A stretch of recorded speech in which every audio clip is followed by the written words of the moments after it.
got to this point when I went, I want to learn more about how money can work for me. The reality was, before superannuation, the only people that retired with money were wealthy families. Hello and welcome to Super Insider, a podcast on all things investing, retirement, the economy, proudly brought to you by Australian Retirement Trust.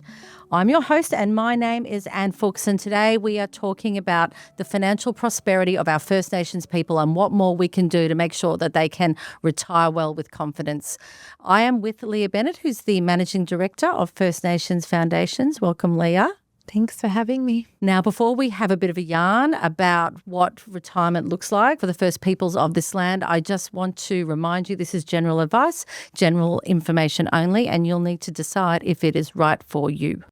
Leah, I remember in 1992, I was in grade 12 when superannuation was legislated, and I was a bit of a dork that actually was paying attention to what was happening in the House of Reps. And I was like, how cool is this thing that is savings that all Australians have to do, a universality of savings so that when people finish work, they've got options. They can go on holidays, they can, they're not sort of having to rely on the age pension and have a fulsome life. But yet the system and the universality of that kind of big, bold vision that those architects of superannuation had hasn't achieved its full potential when we know only 69% of Aboriginal and Torres Strait Islander peoples have superannuation savings, and that First Nations people are 4 times more likely to die under the age of 60, which means even if they had superannuation, they're not having the pleasure of spending the money, which to mine, and this is why I guess we want to have a yarn to our listeners and viewers today, is that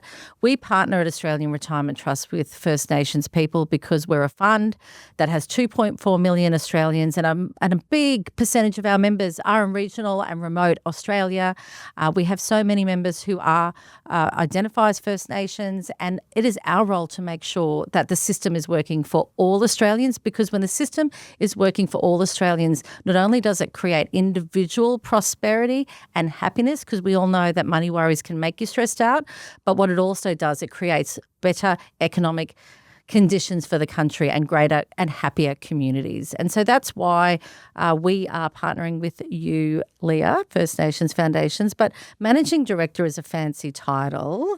You are very fancy. So tell me about your fancy job and your fancy title and what you do. What's a typical day in the life of Leah? Yeah, so I've actually sat on the board for about 4.5 years. I loved First Nations Foundation, and I actually became involved with First Nations Foundation in 2019 when I went on a big super day out when I was working within the superannuation sector. So it's so interesting now, so many years later, that now I've stepped into the role of managing director. A lot of what my job is working alongside partners, creating good, solid relationships, advocating for change for First Nations people within super and banking. And I think the most important thing is working towards creating, more prosperity for community, and how we do that and how we do it really well, I think is important. So being really strategic about how we partner and collaborate on those sorts of things, from,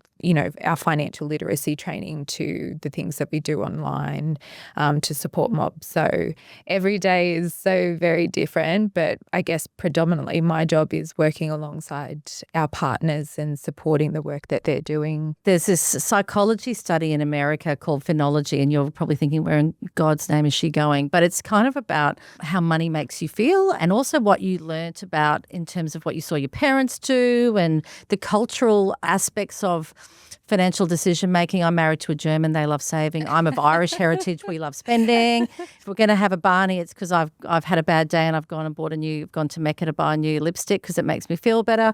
But the point is that people have emotional responses to money, and they learn a lot from their family and their community. And so if you can, that's big super day out, First Nations Foundation, what are your big ambitious goals around sort of informing the construct of how community sees money for Aboriginal people?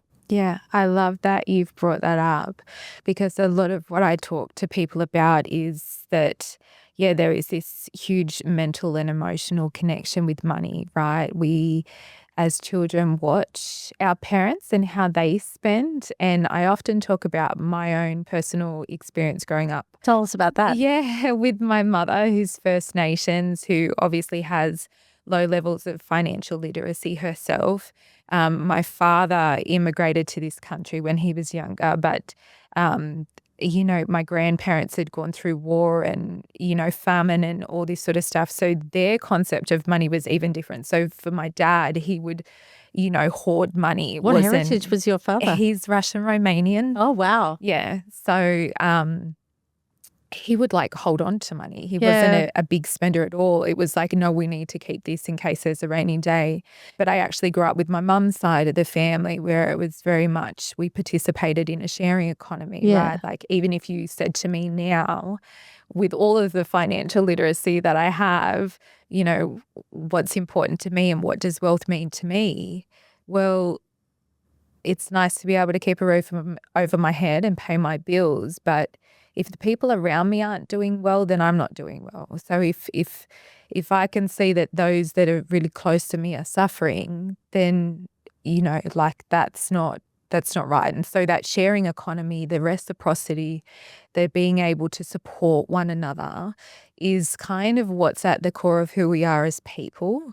But that helps us, but it can also hurt us. So if not everybody is participating in a sharing economy, it can become humbugging, which is financial abuse. And so a lot of the stuff that we do work-wise is we talk about how to set healthy boundaries and that mindset and mentality around money. How do you feel about money? How does money make you feel? And what is your relationship with it? Superannuation's preserved. You can't touch it. That's the whole point of it. So how does humbugging play out in the community when the money's locked up? How does that work? Yeah, there's a couple of things that we've seen. Obviously, you can still access it under severe financial hardship. And so some First Nations people, especially that are in severe financial hardship, have access to their super. And you can do that once a year. And so that could be that they take out a large sum of money from their superannuation and then people in the community or family are aware of that. But there's also things like TPD claims that people might get paid out an insurance claim because they can no longer work. And then next minute they've got no money because people in the community have approached them for money. I know there is a statistic, I think it's 66% of Aboriginal and Torres Strait Islander peoples experience financial stress every day. That's a big load. Those days where you're really worrying about money, if that's not okay. And so that's why I think the First Nations Foundation is so, so very important. Tell me about a really great day when you know that, you guys are winning and you're actually starting to make things better for the community. Yeah. Oh, it's when we're out in community with mob directly, right? And you see it's really hard to measure impact short term, right? We have to be able to do that long term. And so you can teach somebody financial literacy or help connect them with banking services or superannuation. But it's about how do we see the long term benefit of that? And so being able to talk to people that have participated in our program. So I'll give you a really good example. Yeah, I'd love to hear a story. I got a scholarship to Melbourne Business School this year to do the Mara program. So I'm in the Indigenous congratulations. Yeah, and it's been amazing, but mostly just to connect with other First Nations people that are just doing incredible things that you would not normally have come across. And there is this beautiful woman, Aramea, and she has just become the CEO of an organisation herself. And I was at Murray Business School about a month ago, and she had said to me, if it wasn't for your financial literacy programs that I did 6 years ago, I would not be where I am today. Wow. And she just bought her first home. She's a single mum and she's just become a CEO. Did she say what part of the program really impacted her? And so then how do you put that on steroids? Learning how to budget. Yeah, right. Learning about budgeting and budgeting for kinship obligations too, right? It's not about saying, no, you can't support community. It's about how can you do that with boundaries so that you're not self-abandoning.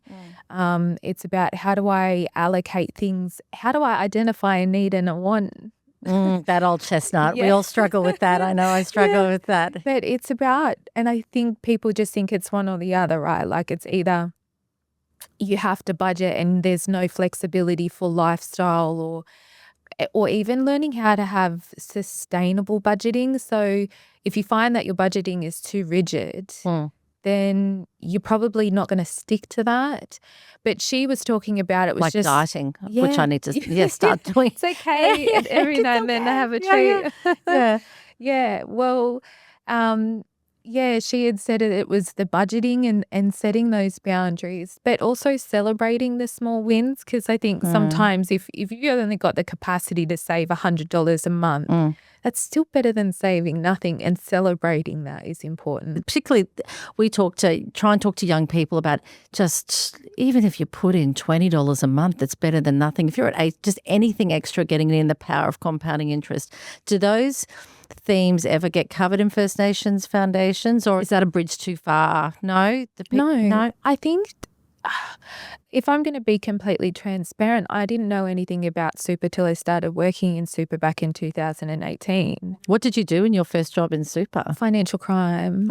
I was a financial crime manager for 14 years. Listen to you go. You're managing director, financial crime, all these interesting jobs you've had. Yeah. I got a job as a financial crime manager at a super fund, and I didn't know anything about super. And so for the first 6 months, I just was like, okay, well, I need to learn about super. And I would have been about 32 at the time, I think. So it just wasn't important to me, because I was like, I don't know am I even going to make it to retirement age? And it's just this bit of money.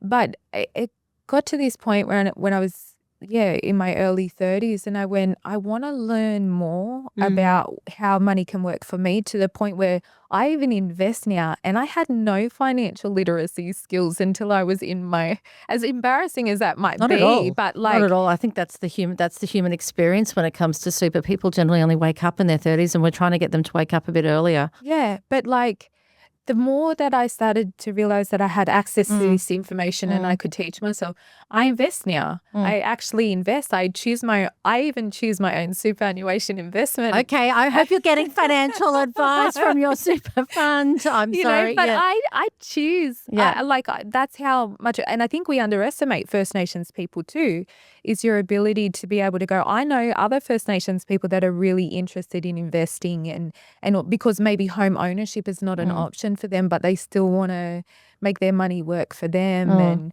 And so my goal for First Nations Foundation is that we'll start being able to target more First Nations people that are interested in those types of things. And because while we do talk about superannuation, it's probably not to the same extent as that. Leah, one of the things that came from COVID, there are not many good things that came from COVID. Microsoft Teams and probably flexible work was a good thing that came from COVID. But there was this aspect of early release, and people then started paying attention to their super. And whilst early release wasn't great in terms of long-term outcomes, people actually realised they had super.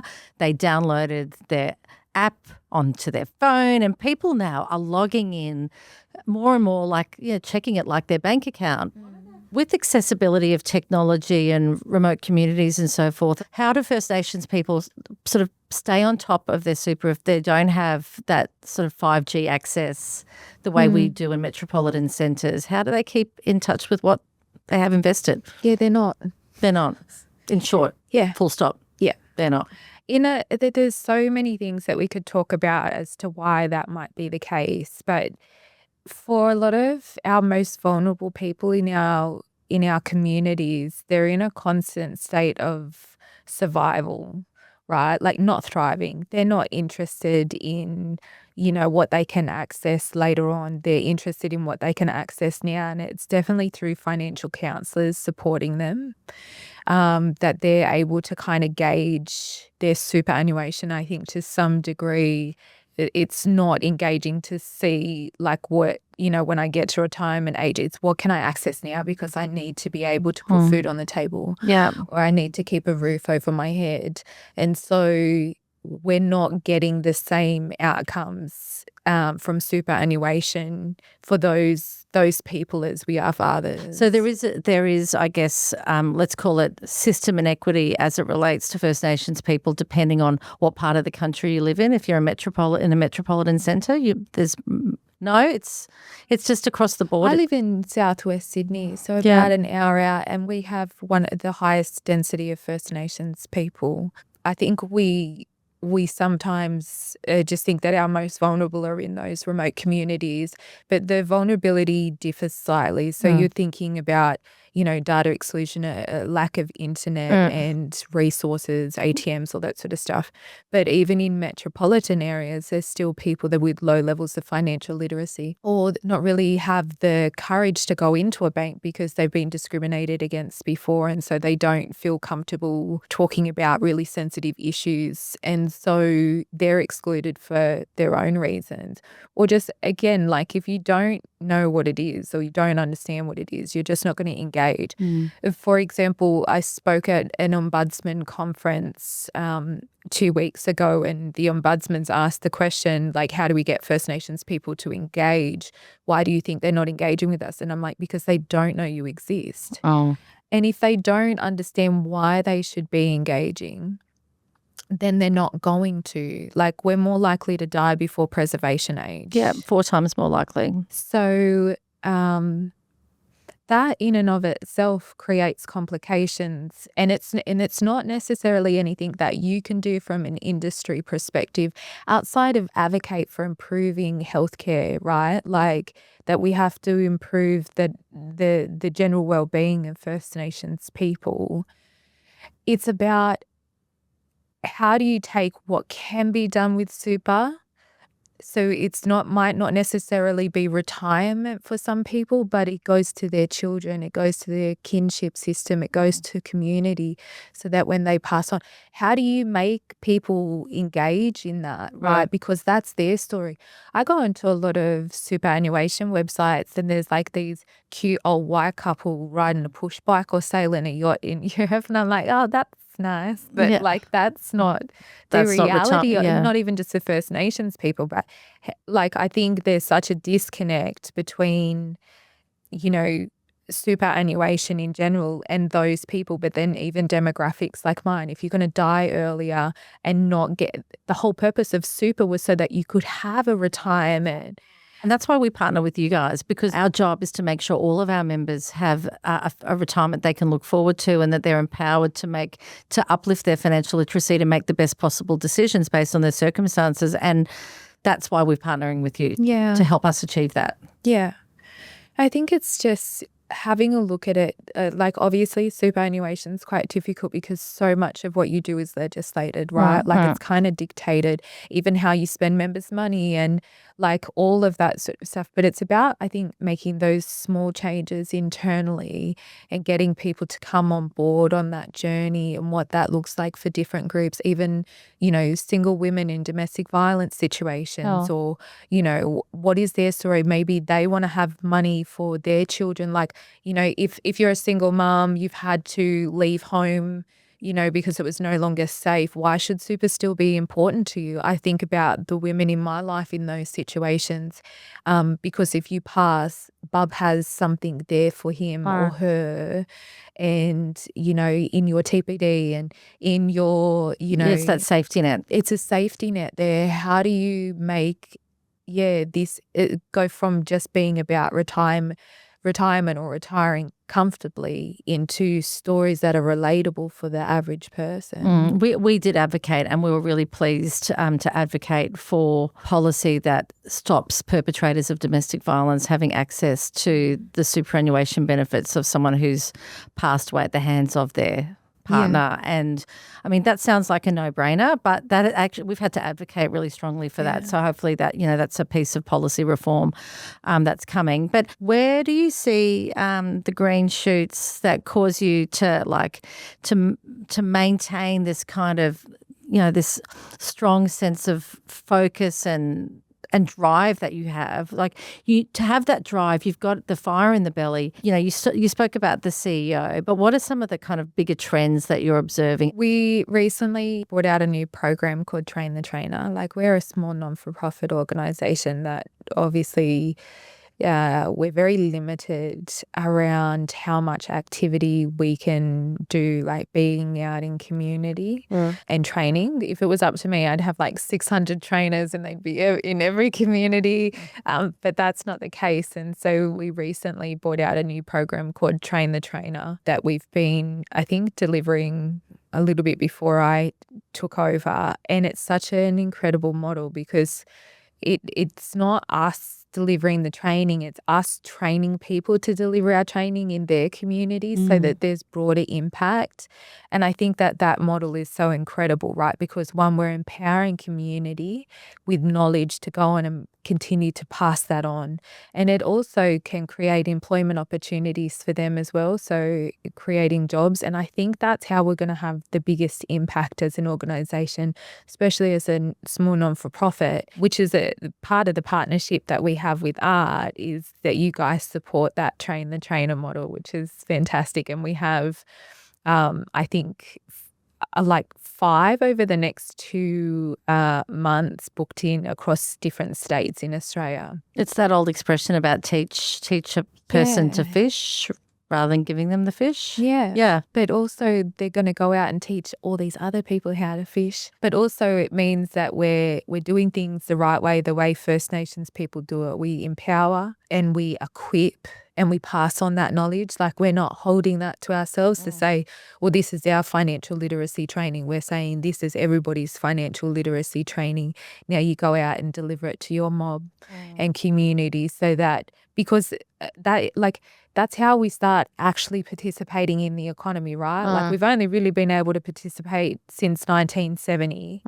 But without financial literacy as the foundation for economic participation, we're going to struggle to get anywhere. So many of our members call us for financial advice because the reality was, before superannuation, the only people that retired with money were wealthy families. Everyone else finished work and then they went on the age pension. And I think of my grandfather, played bowls, went to the pub for a beer after bowls once a week, and then you die. Like, it's kind of a very simple life, where now superannuation is creating wealth for the first time in people's family history, and they don't know what to do with it because they haven't grown up with accountants and lawyers and they need help to make decisions with this amount of money they've never seen before. Yeah. And that's, let's just call it the non-Indigenous experience. So for First Nations people, 1970 is so recent. Like, that's recent. There's no intergenerational wealth. Like, and that's another reason why I even started taking my own superannuation seriously, because, like, living in Sydney, I'm almost kind of bored out of the housing market. But what I could do is take control over things like my superannuation and making wiser choices in that, because there will be no money that's passed on to me. And, but I have nieces and nephews that I'll pass the money on to, which will be, it's kind of nice to be. It's kind of bittersweet. It's nice to be one of the first in the family to be able to do that. But it also is sad. There's no mum and dad going guarantor on a loan, and it's just the hope that my superannuation will be enough for me to have a decent retirement. But what First Nations Foundation is doing, and you're such a amazing example of, is if we go back to the beginning of the conversation about what you grow up, what you see in the people around you, your family, community, actually informs almost your financial future and decision-making and choices because of that emotional component. And so slowly you're uplifting a generation of people to make better decisions than maybe those gone before.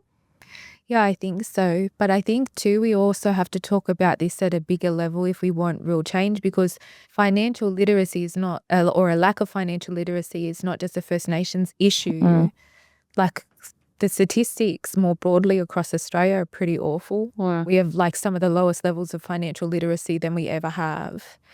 And the expectation that your parents will teach you things they don't know, or that it's your employer's responsibility to teach you about superannuation or whatever it might be, that's got to change, and the government has to do some real serious work around how they want to improve financial literacy in the curriculum. Well, we are really pleased to be able to partner. So we partner with yourselves and another organisation called Financial Basics that is providing that curriculum for teachers to then impart to their students in high school. I heard about a girl from that classroom lesson is now saving up, using her part-time job to save up to pay for her own uni fees so she doesn't have a HECS debt. I'm like, whoa, sister, you Love are it. you.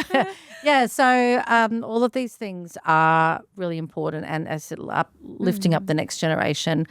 Leah, to our listeners and viewers, the partnership that we share together, speaking on behalf of First Nations foundations, why is Australian Retirement Trust important in terms of the outcomes of First Nations people and our partnership? I think one of the things that I appreciate the most about our relationship with you guys is that you really do support self-determination for us, recognising that we are First Nations people that have the skills to understand what our people need, and you are happy to come along and stand by us on that journey.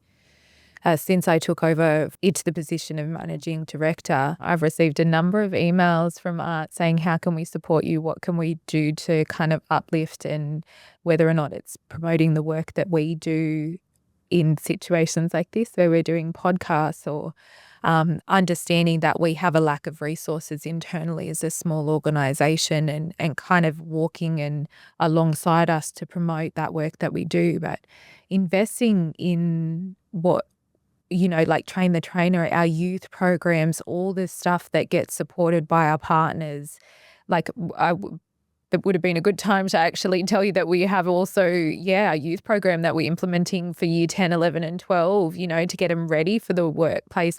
Like having partners walk alongside us to create these new products and get them out into community is so essential. But I think there's a big difference between partners that kind of dictate what success should look like for us versus partners that walk alongside us and go, how can we support you? I think that's so essential, and ART does that really well. That's very kind of you. I think probably I might say we are head office out of Brisbane, where I think if you were to fill Suncorp Stadium just up the road here, 1 in 2 people in that stadium would be a member of ART. So there is a strong Queensland heritage, and Queensland has a lot of First Nations people, particularly in the regions. And because of all of that, and our funds have been around for decades upon decades upon decades. And so we have learnt over time how to adjust our service proposition and accessibility. And we've still got so much to learn, and that's where we need you to help us always continue to look at how can we do things better so that our First Nations people are actually empowered to take control of this really important financial asset.